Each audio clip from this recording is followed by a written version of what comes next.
Tata kore mi wami, mama kore mi wami yo, yaya kore mi wami yo. Tata mene, tata mene, mama ela melumbenyele.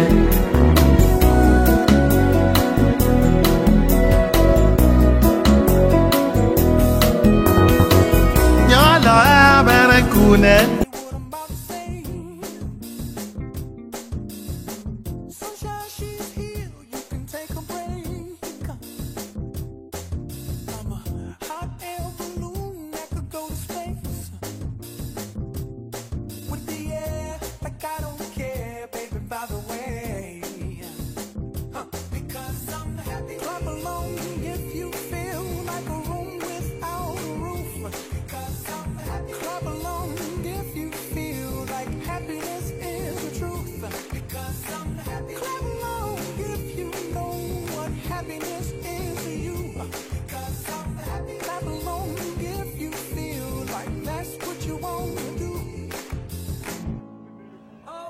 Localisée sur la côte atlantique, affleurant la ville frontalière ghanéenne d'Aflao à l'ouest, s'étendant de façon radioconcentrique vers la petite ville périphérique de Zanguera au nord et de façon linéaire vers celle de Bagdida à l'est, l'agglomération de Lomé est la plus grande ville de la République togolaise et le lieu de concentration de tous les grands équipements structurants de ce pays.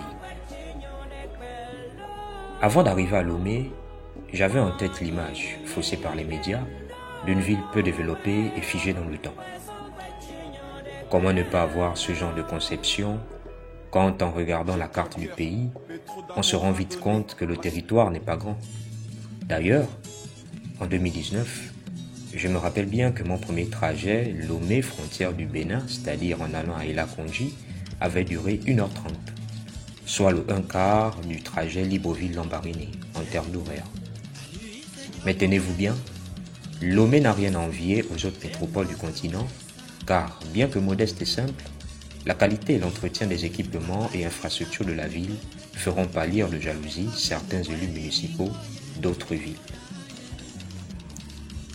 La première bonne impression que la ville me donna eut lieu en octobre 2017. À la sortie de l'avion, je n'eus de cesse de me demander comment un petit pays comme ça pouvait posséder un si grand aéroport. Car l'aéroport Léon-Bas de Libreville est un nain comparé à l'aéroport Eyadema de Lomé. Le design, les grands espaces, la rigueur de la sécurité et le mini-échangeur desservant l'entrée pour les personnes véhiculées, le mur automatiquement de encore avec la clôture rouge, le consulat, le domicile du consul de France. Là-bas, le bâtiment, le palais de justice avec la toiture qui se relève là. Ici à droite, l'hôtel Ibis, autrefois hôtel Le Bénin, le premier établissement hôtelier construit au Togo à l'occasion de la fête de l'indépendance en 1960. Donc aujourd'hui il est fermé pour des raisons de management, mais je crois qu'il sera ouvert à un moment ou à un autre. Donc nous tombons en bord de mer.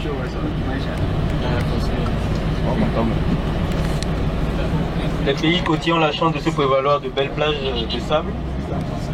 Donc voilà ce qu'il en est. Vous voyez ces dispositifs-là, ces pontons sur l'eau, ce sont les anciens débarcadères, on les appelle wharf dans le langage historique. Donc il y en avait un allemand qui est quasiment disparu, et là c'est celui que les Français ont construit après. Donc ce sont les premiers, on va dire, ports, si on peut le dire, de la ville. Au fil des jours, des semaines, des mois et des années, je me suis tant bien que mal imprégné de la culture locale. Parfois je mange du bon foufou, autrement dit de l'igname pilé, avec du poulet ou la viande de mouton vers le coin caché derrière le supermarché La Concorde. Les initiés reconnaîtront. Mais ce que j'apprécie beaucoup ici, c'est d'abord la propreté. Propreté visible à travers le balayage collectif des quartiers par les habitants. dès 4 heures du matin, on les entend, les mamans qui chacune dans leur concession balayent. D'autres vont jusqu'à nettoyer les voies. C'est ici que j'ai vu les dames éboueurs travailler de nuit tardivement, en train de nettoyer le grand boulevard Yadema qui borde le bâtiment où je vais.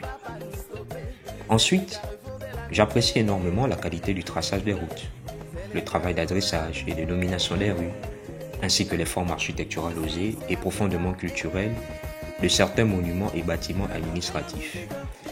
Les sièges de la BOAD, BCAO, BTCI, le palais des congrès, le monument de l'indépendance. Mon compagnon de balade, parfois au Togué, ne me dira pas le contraire. Ajoutons aussi les fourmillements populeux, autrement dit les afflux massifs, des populations vers le grand marché d'Asigame du centre-ville, où chacun y trouve son compte. Une belle plage large et longue permet de profiter durant les vacances de moments de quiétude. C'est aussi l'une des rares villes où le train de marchandises, appelé Keteke en Évé, traverse les quartiers, donnant une ambiance digne d'un Far West à l'africaine. À Lomé, il est nécessaire de porter un coucou, c'est-à-dire un chapeau, car le soleil est très vivace. Aussi, on finit par tomber amoureux des dzokeke, autrement dit les motos, car c'est le moyen de transport le plus fun, surtout quand ça roule vite, le plus économique. La bière locale s'appelle Pils, c'est l'équivalent de la blonde gabonaise Régable. Ici à Lomé, tant que tu t'efforces d'être calme et respectueux, les autochtones te traiteront avec de la considération. Dans mon cas, c'est bien les termes grand frère ou monsieur qui sont utilisés par les voisins dans le quartier et je ne m'en plains pas. Certains proches m'ont surnommé Yovo en référence aux gens de teint clair. Je ne souhaite que du bonheur à cette ville dont je me considère citadin d'adoption. Après Lambaréné, je classe Lomé en deuxième position car je m'y suis bien intégré. Acpelo.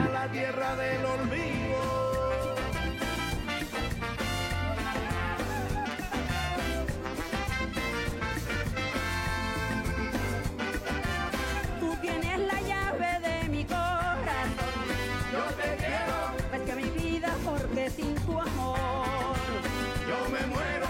Tú tienes la llave de mi corazón. Yo te quiero más que mi vida, porque sin tu amor.